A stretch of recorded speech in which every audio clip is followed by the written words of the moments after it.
2007년 초 내 인생은 완전히 바닥을 쳤다. 나는 그때 만나던 남자의 말에 홀딱 넘어가 직장을 그만두고 그 사람의 아파트로 들어가 살기로 했다. 그런데 같이 이사 계획을 세우던 중에 그 사람이 상습적인 약물 복용을 얼버무리기 위해 암에 걸렸다는 거짓말을 했으며 연애하는 동안 했던 말 또한 죄다 거짓말이었음을 알게 됐다.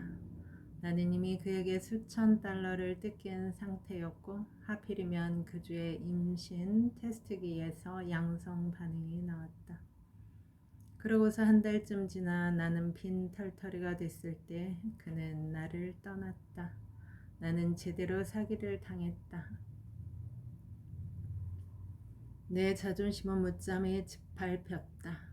나는 땡짠 한 푼 없고 직장도 없고 살 집도 없는 주제에 임신까지 한 상태였다. 어디 그뿐인가 그 전해에는 남편이 다른 여자와 눈이 맞아 떠나버렸으니 정말 지질이 복도 없는 여자였다. 나를 안쓰럽게 여기는 가족, 친구, 동료들의 시선을 견디기가 어려웠다. 내가 옆에 있으면 무슨 말을 해야 할지 몰라 불편해하는 게 느껴졌다. 아예 나를 피하는 사람들도 있었다. 너무 가까이 다가오면 나의 결점이 옮겨 붙기라도 할까봐 겁을 내는 것처럼 느껴졌다. 나는 내 인생이 혐오스러웠고 그런 사달이 나도록 참고 산 나 자신이 미웠다. 외롭고 수치스러워서 환장할 것 같았다. 내가 아는 사람들은 전부 결혼해서 아이를 낳고 행복하게 살거나 독신으로 자유롭고 멋지게 살고 있었다. 내가 세상에서 가장 멍청한 여자인 것은 물론이고 어딘가 하자가 있는 물건처럼 느껴졌다. 나 자신에게 묻고 또 물었다. 어쩌다 이 꼴이 된 거야? 어쩌면 그렇게 멍청할 수가 있어? 도대체 넌 어떻게 생겨먹은 인간이야? 이제 와서 돌아보면 그렇게 최악의 시기를 맞기 전에 나는 줄곧 다른 사람이 원하는 이미지에 나를 억지로 끼워 맞추며 살았다. 그러다 보니 정신이 피폐해졌고 나의 가치를 전혀 몰랐다. 세상에 소름 돋을 만치 무서웠다. 사람들이 나의 실체를 알게 되면 어쩌나 하는 생각에 벌벌 떨었다. 그들이 내가 모르는 게 얼마나 많은지 알게 될까 두려웠다. 내가 절실히 타인을 원하는 것, 사랑하고 사랑받기를 간절히 원한다는 것을 들킬까 겁이 났다. 나는 완벽주의, 자기훼손, 통제 같은 습관으로 무장하고 그런 것이 나를 안전하게 지켜주리라 생각했다.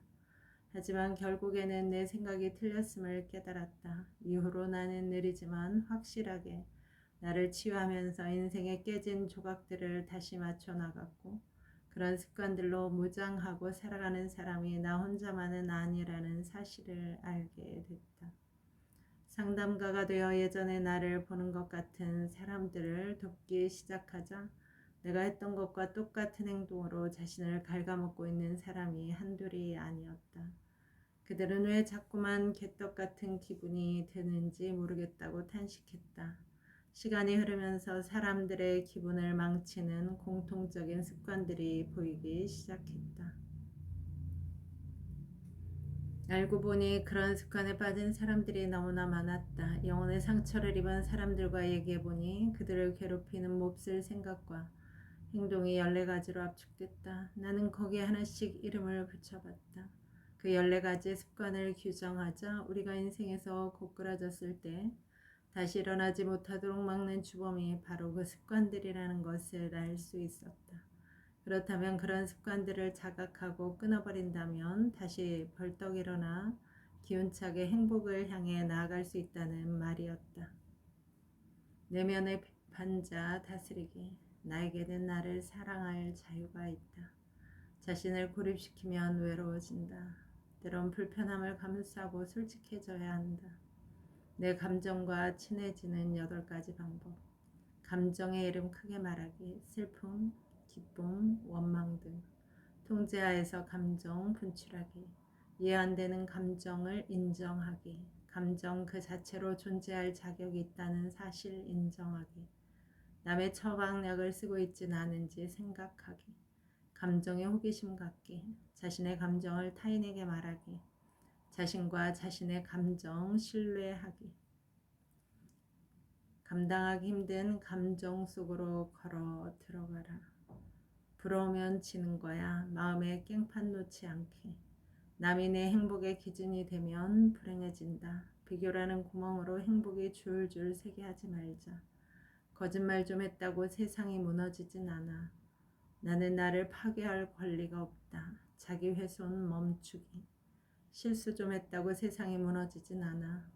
내 안에 생각보다 괜찮은 내가 있다. 개소리 따윈 웃으면서 넘겨버려. 남의 비유 맞추지 않게. 착한 아이로 살아가면 결국 나쁜 아이가 된다. 타인의 감정까지 내가 어떻게 할 순 없잖아. 기분 나쁠 땐 선을 넘으셨어요 라고 말하자. 이 세상에 완벽한 나는 없으니까 완벽주의 감옥에서 탈출하기. 때론 노력하지 않는 것이 최선일 때가 있다. 자신에게 숨 쉴 수 있는 여유를 선물하자. 센 척하지 마, 외면하지 마, 도망가지 마, 쓸데없이 강한 척하지 않게. 스스로에게 감정을 느끼는 것을 허락하라. 통제용 내려놓기. 내 마음대로 해도 편해지지 않는 이유. 자신감은 머리에서 나오지만 자기 신뢰는 가슴에서 나온다. 하늘이 무너져도 솟아날 구멍은 있다. 파국적 사고 대비하기. 비극의 절벽에서 몸을 던지는 사람들. 감사는 파국적 사고를 막는 열쇠가 된다. 내가 얼마나 운 좋은 사람인지 알고 싶다면 기뻐하라. 너의 탓이 아니야. 나의 탓도 아니고 단절로 가는 급행열차 내리기. 내 문제를 다른 사람의 문제로 착각하지 마라. 때론 내 감정에 책임질 용기가 필요하다. 초강력 냉소주의 버리기. 차가운 마음은 나 자신도 피폐하게 만든다.